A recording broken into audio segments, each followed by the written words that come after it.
On Balanced, you can mint a stablecoin, just like with MakerDAO, how you mint DAI, and you can swap assets on Balanced itself, just like Uniswap. So it's a hybrid fused together to make one kind of super application. Now, what's really different about it, apart from everything I've just mentioned, it is a cross-chain hub and spoke model style application. What this means, any blockchain Balanced is deployed on, it will give you the same experience, whether it's on Injective, Avalanche, Binance Smart Chain, Icon, whatever it is. You sign in with your respective chain's wallet and you'll be using the application the same way you would on any other chain. From a AMM perspective, it unifies all the liquidity. So regardless of what chain you're on, when you're doing swaps, you're always swapping to the one liquidity pool of that asset. And this is the true beauty of this application. Today, I'm going to show you end-to-end how to use the Balanced application. And first up is how do you take out a loan? So let's dive in. Head on over to the Balanced website, go to the application. Now, for the purpose of this tutorial, I'm going to assume you've got your wallet set up and things like that, right? But I'm going to show you everything about the application itself. So you can see this is the page. You want to sign in. The first thing you'll be presented with, you can connect your various wallets. So if you connect your EVM wallet, I'm going to use Hana, and it will connect all the EVM addresses in one go. Then you can connect any of your other chains. So for the sake, I'm going to connect Icon. It uses Hana as well. And I'm going to connect Injective. In this case, I'm going to click Kepler, but it's going to just connect to my Hana wallet because it does support the IBC ecosystem.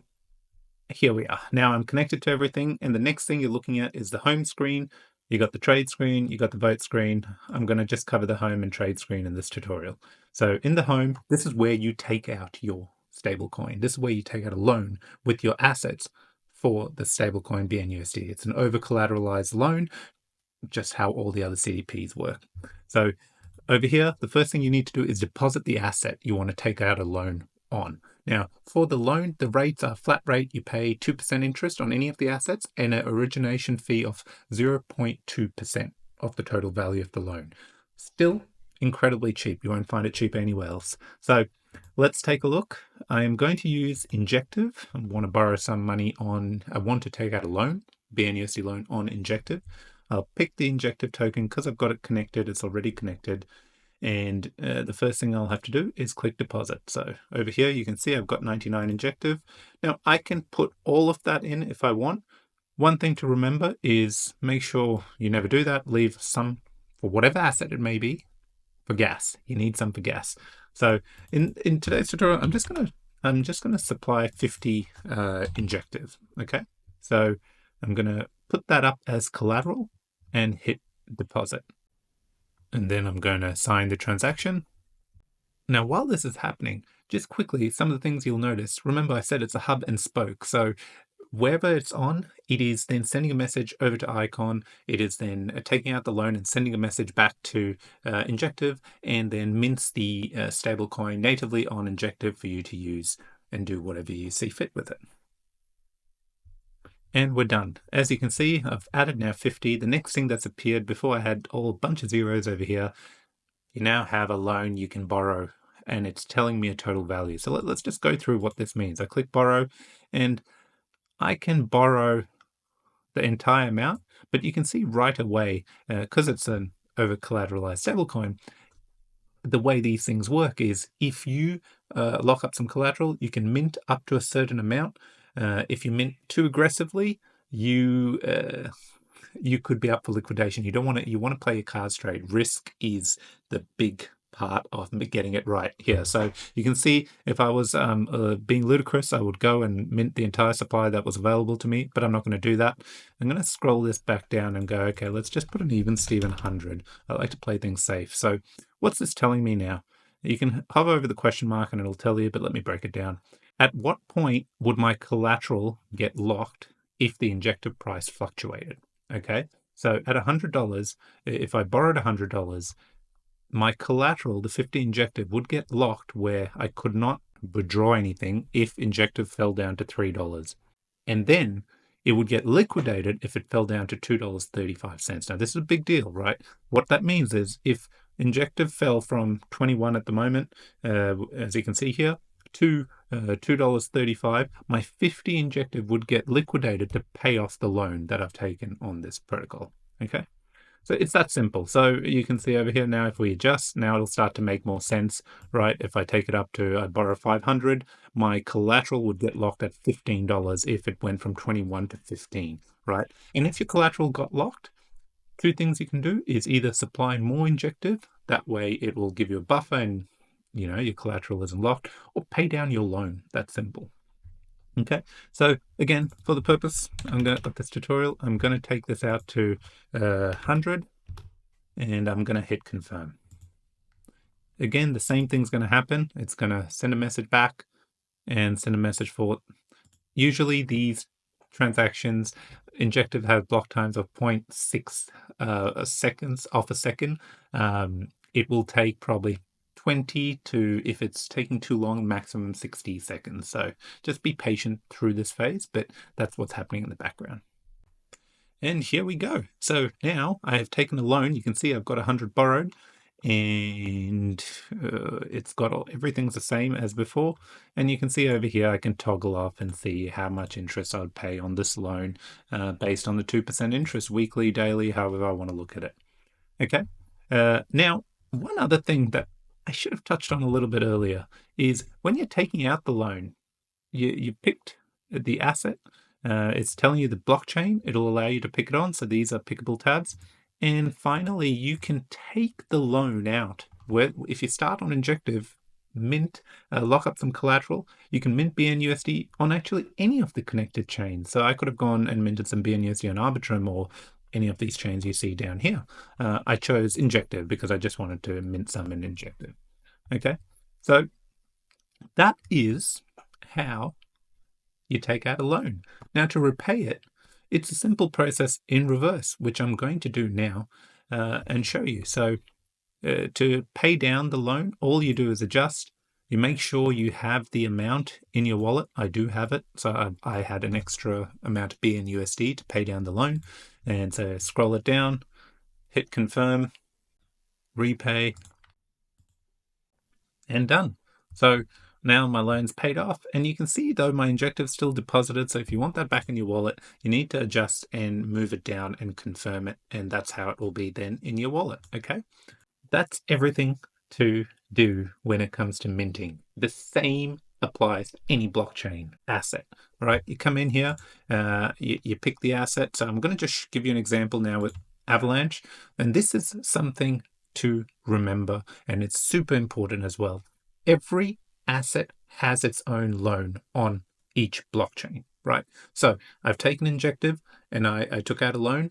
That is a separate loan itself. Even though if I connect the same EVM, take an EVM wallet, Avalanche, take out a loan with Arbex right now, then I would have two loans and they would be separate loans that I'd have to manage. Each loan is per the asset.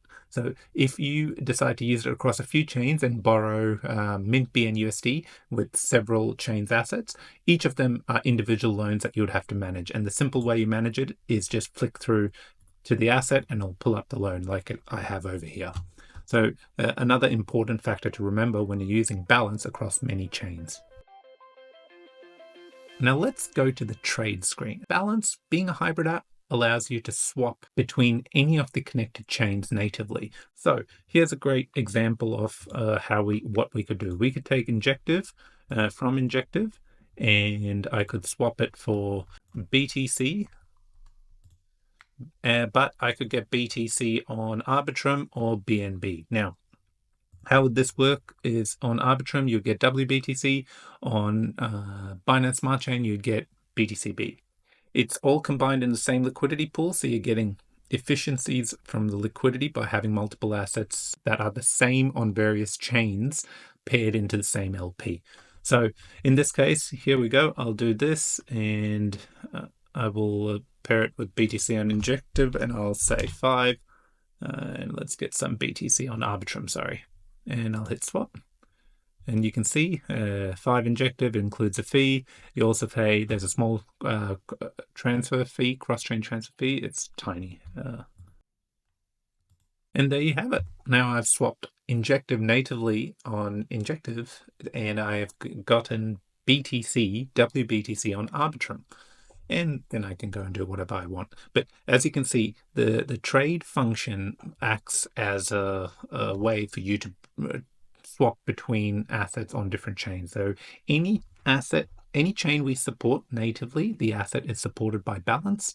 You can swap into another chain and get assets off that chain. So soon you'll have Sui, and for example, Hava is supported over here. And thanks to Balanced, you can now move onto Hava with any asset on Balanced, or out of Hava to any asset you want to via Balanced. So every new chain that gets added to the Balanced ecosystems will start to offer these two functions: the ability to mint the stablecoin and the ability to swap between assets. Now, the other part here is bridging. So bridging gives you the ability to just move assets from one chain to another. So in the example over here, we could, as a rule of thumb, you can bridge any chain's asset injective out of X, BNB, Ethereum from any of the L2s. You can bridge them to Icon or back to their respective chains. That's always how the bridge will work. Or for Ethereum, for example, we support Arbitrum and Base. So you could have ETH on Base and bridge that ETH to Arbitrum, and it will just transfer it across. Now, this is subject to there being enough Ethereum locked on the respective chains to unlock when you do the transfer. And if there isn't, so if I went to do 100 here, it'll actually tell you, see? So I was going to transfer 100 ETH, which I wish I had. Well, it would only have 8 available on Base, and vice versa. If I said 100, it'll tell me only 68 ETH, right? So you can use it to bridge any of the chains we support or to Icon. So again, in this example, BTC, so BNB on Binance Smart Chain, BTCB, it will allow you to transfer it to either WBTC on Arbitrum, or I forget the other chain it's on, but vice versa. The only other token you can bridge to any chain balances on is bnusd. So the second you pick bnusd, you can see right away, because bnusd is supported in every chain it goes on, so you can bridge from one chain to the other using this UI, unless you minted it and just wherever you wanted it. So that's supplying liquidity is a bit different.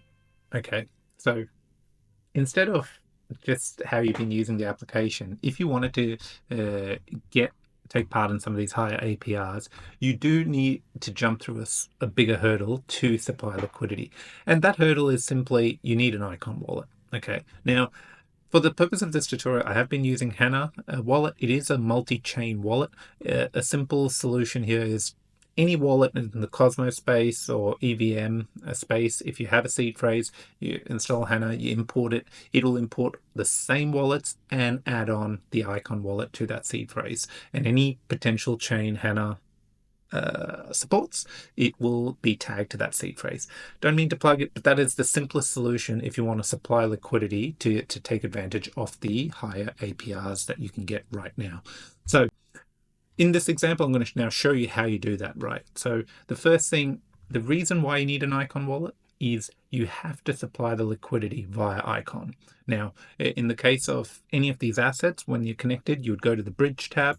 Say I wanted to supply liquidity to the AVAX or the Hava SICX pool or the AVAX BNUSD. If it's a Hava user, you would bridge Hava via the Bridge tab to Icon, and then make sure you have ICX for fees. So the first thing you may want to do is swap Hava to ICX so that you have some fees if you don't have any ICX, and then swap whatever amount to SICX so that you can supply, because it's paired with SICX, but ICX is the native token, SICX is the state token for Hava users.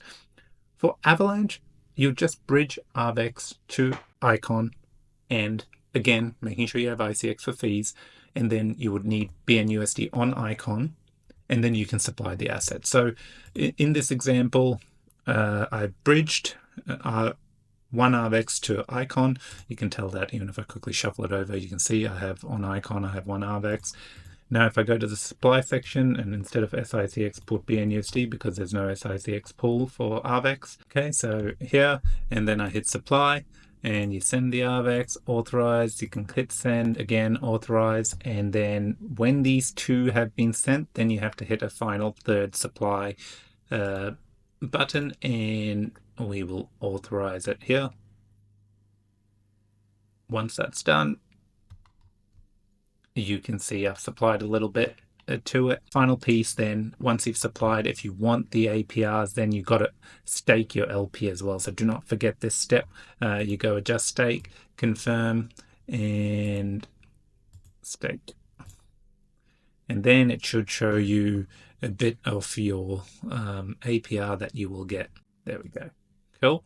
So that is how you supply liquidity at the moment on balance. Now, the reason why it was so quick is because it's all happening on Icon. Usually on all the other chains, what you saw earlier is messages going back and forth. Confirmation happens on Icon, message gets sent back to the respective chain. Then that respective chain confirms it and releases the assets that are being held on that chain. Okay, so quick summary. In the future, though, this will be created to match the experience of taking a loan or doing a swap. So you won't need an icon, you won't need any of that. You just go with your blockchain you're on and you click to supply the asset. In the background, it'll just take care of all of this and it'll show you your LP in your wallet and off you go. But at the moment, this is how you supply liquidity. What can you do with bnusd? Well, two things you can do is take those native assets, mint bnusd, to buy more of any of those native assets that Balance currently has, while bnusd gets adopted in other dApps and AMMs and things like that, giving you more options.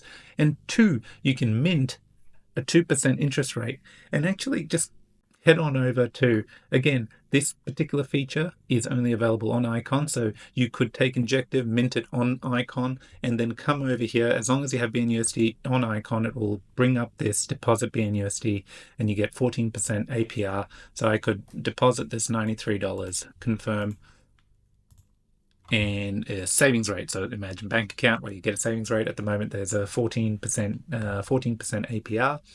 And that there's no additional fees or anything for depositing. You can withdraw it wherever you want. When it is supplied, it is locked, so you don't have access to that bnusd, but you can withdraw it at any time. And over like 10-20 minutes, depending on how much money you put in there, you'll start to see you can claim. You'll get rewards where you can claim in a partial aspect in bnusd and SICX. So you could sell the SICX on the DEX for bnusd, but that's how you would earn 14% APR simply by just minting bnusd and depositing it. That is also the most delta neutral strategy in terms of you have your money right there to pay down your loan in an event of fluctuating prices. That said, play it safe. There's no point, even though you're being safe, you're taking out a max loan. Like, really keep big buffers when you're doing anything to do with leverage, because that's what this is. The reason why there's such a big disparity is Balanced protocol has its own token, Balance. It works in the V3 model, so you got to lock it for 1, 2, 3, 4 years, depending on how long and how much you lock. You qualify for better fees that the protocol generates, liquidity pools, better rates, things like that. So that's what the Balance token, along with controlling governance, does. And this is why you see such a big disparity in the APRs. I think that's it. I've covered everything. Questions, put it in the comments. Full disclosure, I do work on this protocol, so of course I'm going to be a bit biased, but in general, as you can see, what we're trying to do here is create a unified experience regardless of what chain you're on. Everyone, it's gone on long enough. Thanks for watching. Take care.